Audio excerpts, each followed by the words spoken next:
Let us begin by considering the viewpoint that biological gender is all that defines gender. So, in other words, if you have a penis, you're a man. If you have a vagina, you're a woman. That's all there is to it.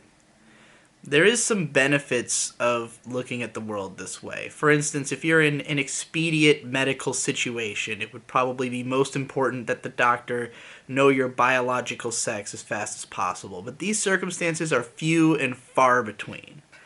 Because there isn't anything that can be assumed about a person having one or the other genitalia other than that they have them.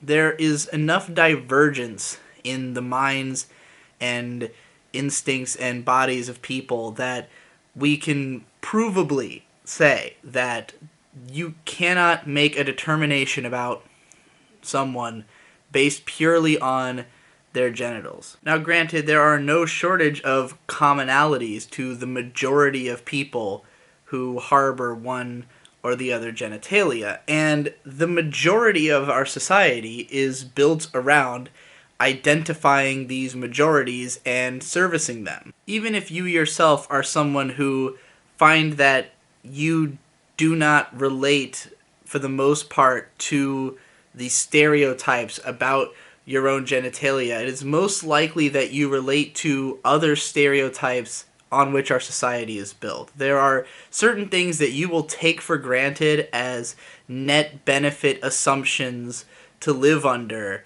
which may not be obvious or helpful to other people.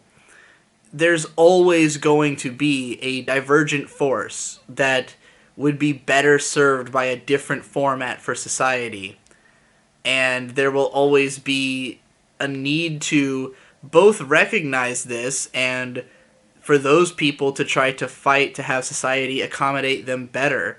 But there will also always be a necessity that we recognize that society is not built around us as individuals. It's built around us as a collective. It's built around majorities. It's built around these principles. And while we can voice our concerns and try to move it more in the direction that would service us best, we need to do that with an understanding that at no point has society been built around servicing the most individuals possible. It's always built around servicing the majority first and then incorporating individual needs as becomes possible by technological or resource limitations being lifted. Now let's talk about two competing ideologies that have a lot of trouble understanding each other. On one extreme, you have people who believe that biological sex is all that matters. Penis means man, woman means vagina, and what these people need to understand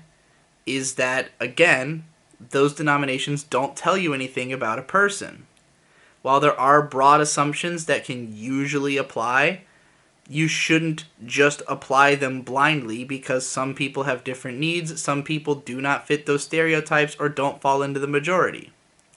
On the other hand, you have people who completely reject that philosophy out of pocket and just think that if you won't implicitly let people be anything they want to be, then you are being a bigoted asshole. Even though you are already participating in a society that by your own definition would be bigoted towards no shortage of people who you may not have even identified the existence of. Both of these people need to be more reasonable with each other.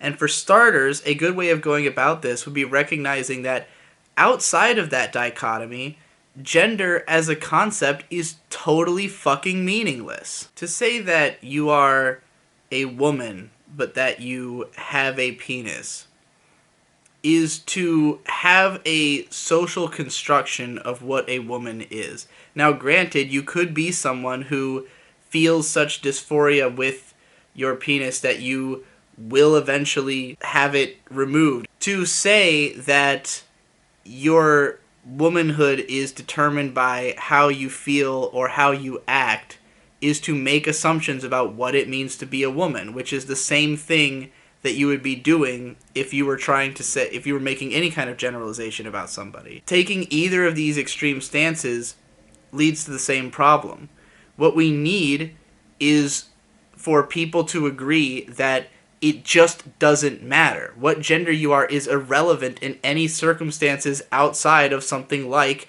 an urgent medical situation. If you participate in the social construct, you are perpetuating it. And there is a lot of clear danger in doing this. There is danger, for instance, in insisting that because you have a mindset that is abnormal or even juxtaposed to the genitals you have, that this means you are the other gender, is to assume something about that other gender, where there may be people who have those genitals but feel the opposite and do not feel as though they are not that gender. You can have male genitals and act the way that a woman is expected to act in society, but still be fine with the fact that you have those genitals.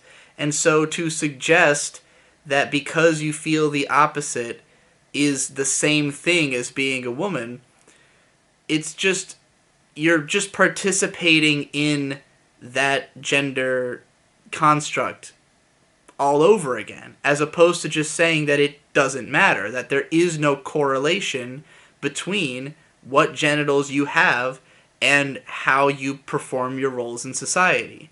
If we looked at gender as simply there is nothing more to it than which current genitals you have, which is not relevant in any situation other than an urgent medical one, then we could conclude that it just doesn't matter and it's nobody's business. There should be no circumstance under which it matters to anybody, and that should be the goal that we're working towards. Not necessarily acceptance of as many gender denominations as possible, but rather the removal of the necessity of making those denominations. And again, this is a battle that you have to fight with empathy, because you have to understand that society is built on generalization, it is built on stereotype, it is built on servicing the bell curve of need. But we are in a situation with society where it shouldn't be unreasonable for this to become the case, because there is nothing inherent to the way that our society operates that necessitates that we continue to make distinctions based on gender.